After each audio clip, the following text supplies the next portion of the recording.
Yan, kumpleto na. Ito para sa start. Ay, ito para sa on. Kumbaga bubukas yung ilaw. Yan, bubukas yung ating kakaroon siya ng power. Para dun siya. Ito naman ay para sa dyan, si starter. Yan. Kasi kung alam ko lang, dalawa pala, dapat naka-order na agad ako. Saka dapat nang binili ko na lang pala yung two-way na. Pero ito, dahil nga mura lang, kaya ito lang binili ko. Yan, subukan natin gabi ito para mapa-start to nung walang susi. Matagal na naman ito. Di matagal lang usong na ngayon ko lang ulit na pag-isipan lagyan. Bali, pa-start din natin to gamit lang ito. Walang susi. Yan. Keyless. Yan.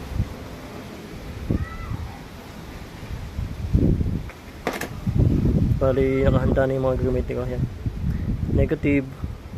Kasi ito yung galing battery. Tapos yung ating accessory wire na galing sa susian. Galing dito sa ignition. Bali ito. Inayos ko na yung wiring niya. Bali, direktuhan ko lang yung mga wire niya kanina. Ito yung sa ignition. Ito yung sa positive. Ito yung sa positive. Ito yung sa ignition. Ito yung sa positive. Ito naman yung sa negative. Kaya guys, yan. Pag didikatin ko to, parang didelete ko na yung ignition. Pag pinagdikit ko to, iilaw na to. Bubuhayin ko lang. Yan. Bubuhayin ko lang ating ilaw. Yan. Bali yan, pag pinagdikit ko to, kumbaga ito na yung kanyang switch eh. Ito yung susi. Pag sinusi mo, itong galing battery, didikit dito. Yan. Nabawa, sinusi ko. Ganito mangyari. Yan o. Yan. Naka-power na siya. Ngayon, gagamitan natin siya ng ganito, relay. Ang mangyayari dito, para magka-power to, kukuha tayo ng power sa kanya. Ito yung power. Yan. Kakaroon siya dito. Tapos ito naman yung galing sa susian. Kasi ito yung negative. Yan. Para magka-power. Yun. Ang paliwanag dito, marami naman tutorial sa YouTube.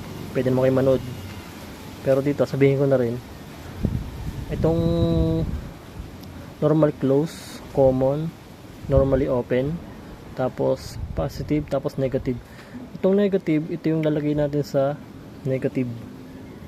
Yan, negative yan. Dito sa body ground. Galing sa battery din man yan. Tapos itong plus, ito yung nakakonect sa ating battery. Direkta sa battery natin yan. Saka itong common, sa battery din natin nakalagay yan. Yan. Tapos itong normally open, ito ay lalagay natin doon sa ating ignition.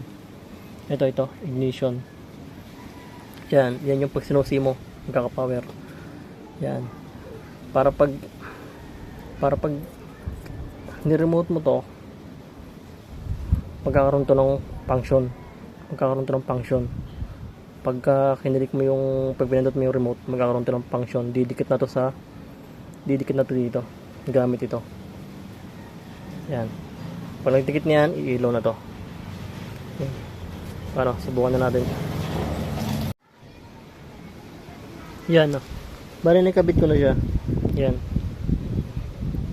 Ito ay sa positive, saka sa common, diretso sa battery. Tapos ito ay sa ignition, accessory. Tapos ito naman ay sa negative. Ngayon, ito yung ating remote. Yan. Try natin pindutin. Yan o, umilaw siya. Kumbaga, nakaset siya sa parang pulse lang. Yan o, pulser, parang ganun lang. Ito yung maganda pang start. Pwede mo ganyan, i-start na yan. Ngayon, babaguhin natin siya. Kailangan siya ay steady. Steady dapat siya, magkaroon lang siya ng power. Ngayon, dito natin siya, i-click lang. Ating i-reset muna to. Reset. I-hold natin ng 8 seconds. Tapos may i-low to. Ito. Try natin. 1, 2, 3, 4, 5, 6, 7, 8. Yun, 8 na. Ngayon, kailangan niya tumanggap ng command. Bali ito. Isang click lang. Yan. Tatanggap na siya ng command galing sa remote. Yan o. Diba? Yan ang pulse. Pwede ito pang start. Yan ang gagamitin natin pang start. Ngayon, gagamitin naman natin yung number 2 para magkaroon siya ng power. Dalawang pindot. 1, 2. Tapos, click natin. Yun. Yan na guys. Umandar na. Umandar na. Nagkaroon na siya ng power. Ngayon, magkakabit pa tayo ng isa. Ito naman. Kakabit natin to sa starter naman natin kakabit para umi-start naman tong motor natin. Bali dito, nagkaroon tayo ng isang command na isa lang. Pero ang patay niya doon para sa on. Ngayon, gawin nating off. Itong pang off. Gawin natin number 3. 1, 2, 3. Testingin natin. Yun. Ito na. Ito na yung on niya. Yan. Tapos ito na yung off niya. Ngayon, ito naman yung, kumbaga, kung try natin ng on, ito rin pipindot natin. Wala siyang komando. Wala rin. Kaya dito mo siya papatayin. Yan. Yun yung number 3.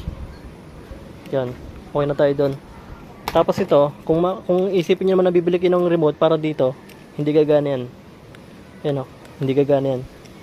Ito naman ay para dito. Yan. Ito yung pang-start natin. Yan. Nagdalawang remote patuloy tayo. Mali pa ako nabili at nabili ko dito yan o. Pang-start. Ito yung pang-on. Pang-on. Off. Tapos, ito yung magiging pang-start. Yan.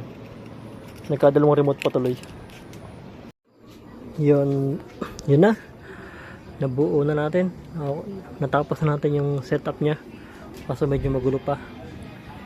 Bali, ginabi na tayo. Yan o. Ngayon, ito na yung ating setup. Yan. Bali, ito yung magbubuhay muna sa ating panel board. Magkakaroon ng power. Ngayon, ito naman yung mag-i-start. Ito yan. Ngayon, ito, pag may power na to, kumuha ako ng linya dito. Isang positive accessory wire. Papunta sa ating bagong module. Ito yung pinaka-power nya. Galing dito. Kaya lang siya magkaka-power pag nabuhay na ito. Ngayon, bubuhayin muna natin to. Saan natin i-start. Tapos ito naman, yung starter. Ito, starter. Ito yan. Ito yung starter nyan. Bali, dito nakakabit yan. Kukunin mo lang yung sa kulay blue. Papunta sa ating bagong module. Bali, lalagay mo yan sa normally open. Kagandahan lang, sa negative siya nakalagay yung isa. Kaya hindi mo na kailangan ng nito. Hindi mo na kailangan ito. Kaya i-start mo siya. Gamit lang ito. Pag binuhay mo to, yan o. Binuhay mo, yun. Umilaw na. Ibig sabihin gumana na siya. Ulit. Patayin natin. Yan, namatay na. Bale ito, nabuhay na. Yan o. Yun. Okay na. Tapos, start natin. Ayos. Ayos. Lubid ka. Patayin natin. Wow. Yun, tapos na ang ating instalasyon ng ating wiring, pagkaka-wiring ng ating keyless. Ito lang mahirap dito. Dalawa kasi remote. Kailangan sa lang. Kaso no choice kasi hindi niya mapapagana yung starter. Kasi pag ito binuhay mo, pag kinalik mo naman yung off, namamatay naman yung hindi naman siya mag-i-start. Kaya ito na lang. Kaya dalawang switch. Yun, nabuhay na. Kasi ito yung pang-start natin.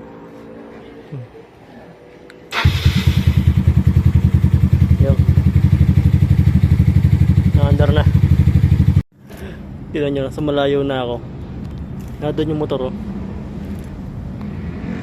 Yun. Ito yung remote. Buksan natin. Yun. Umilaw na. Patayin ko. Yun. Buhayin ko. Tapos start natin. Oh! Layo. Layo niyan.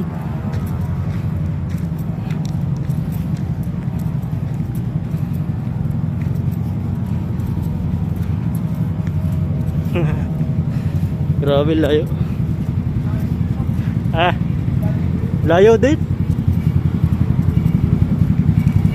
Alright, all goods.